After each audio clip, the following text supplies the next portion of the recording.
So we do a lot of stuff, obviously, on religious extremism around here, and there is no shortage of it. But I found this story that I thought was kind of interesting, showing possibly some of the benefits of religion. It turns out that Seventh-day Adventists live an average of 10 years longer than the average American life expectancy. Now, some of the places where people live the longest include Sardinia, Italy, Okinawa, Japan. Has a lot to do with diet over there, but also other things, spirituality and other lifestyle activities. But let's look at why the Adventists live longer. They eat a plant-based diet, which I'm told that's good for you. This doesn't mean that they don't eat meat, they just don't eat a lot of meat.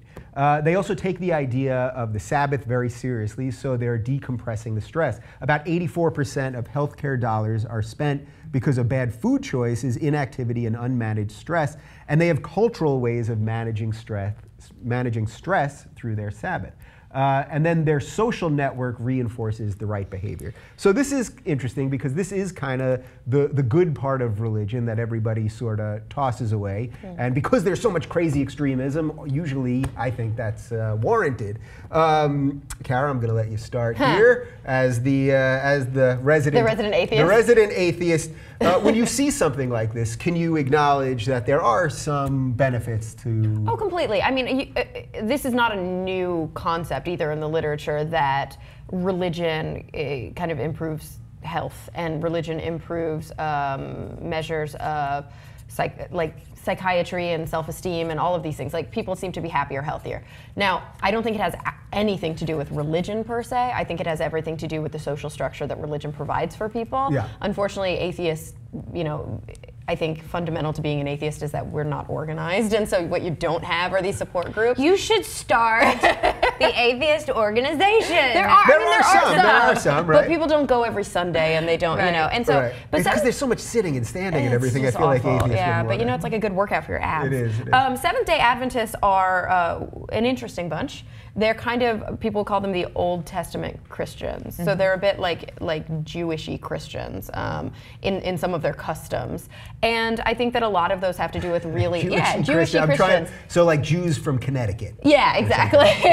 or like Jews from Texas, maybe. Okay. So I grew up in Texas, other Southern girl. I knew I liked you. And I grew up Mormon. Yeah. And I'd be interested to see if Mormons have similar life expectancy, because in the same vein, Mormons don't drink. They don't drink caffeine. They are really involved in the social kind of stuff, and they're just healthy, family-oriented people. And of course, that's like the one thing I took away from it when I grew up in a Mormon household. Yeah. I also think there's something to be said about, like, I've thought a lot about, when you believe that there's this God and, he or she or whatever is in control of our life. Therefore, we don't have to ask the whys. We don't have to ponder the questions. We don't have to stress about, well, what if I did this? Is this going to happen in my life, in my career, in my this, in my that? And we are in constant.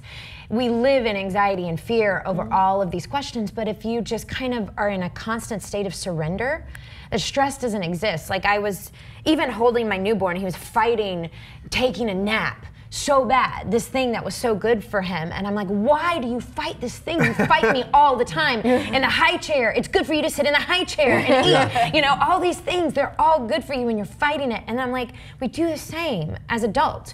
We fight constantly the flow. Life is happening and we're fighting against it. It's got to age us and cause so much stress in our lives. These people are not fighting the flow. Yeah. They're just living their lives in this very, peaceful, I don't really have any, concerns about life. I know I'm being taken care of. So of course that's gonna help you live longer.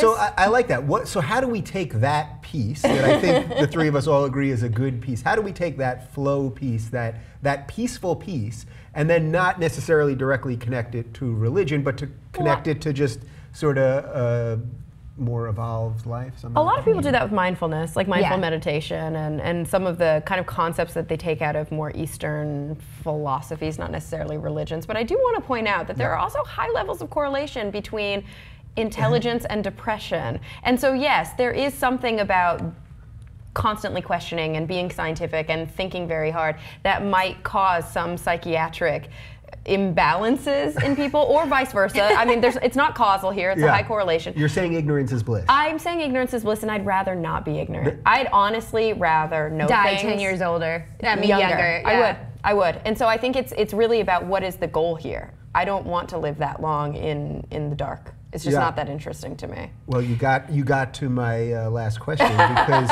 would you sacrifice a couple years on your life to feel that your life was more enlightened rather than easy? This is a good one.